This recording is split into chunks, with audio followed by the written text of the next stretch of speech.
ఎడారిలో సెలయేర్లు సెప్టెంబర్ 29వ తేదీ.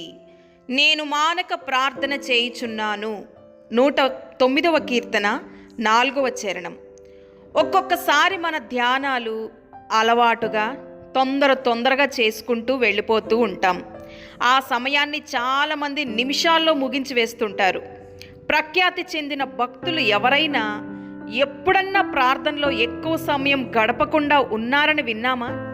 తన గదిలో ఏకాంతంగా గడపలేని వ్యక్తి ఎవరైనా ప్రార్థనలో పవిత్రాత్మను పొందినట్టు ఎక్కడైనా చూసామా?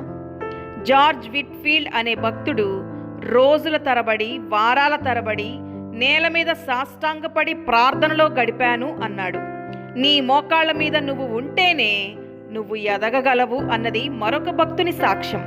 వీరంతా తమ అనుభవాలనే తమ మాటల్లో వ్యక్తపరుస్తున్నారు. ఏకాంతాన్ని ప్రేమించని ఏ వ్యక్తి ఇంతవరకు ప్రపంచ చరిత్రలో, సాహిత్యంలో కానీ, విజ్ఞాన శాస్త్రంలో కానీ చిరస్మరణీయమైన కార్యాన్ని చేయలేదు. నిజానికి ఈ ఏకాంతం అనే దాన్ని క్రైస్తవ జీవితంలో ఒక సూత్రంగా భావించవచ్చు. దేవునితో ఎక్కువ కాలం ఏకాంతంలో గడపకుండా ఉన్న వ్యక్తి పరిశుద్ధాత్మలో ఎదుగుదల పొందడం అసాధ్యం. అలసి సొలసిన హృదయమా, నా దగ్గరకు రా. నేను నడిపించే ఏకాంత స్థలానికి రా. లోకధ్వనులకు దూరంగా నాతో రా. శాంతి నీ ఎదలో సంగీతమై స్పందిస్తుంది.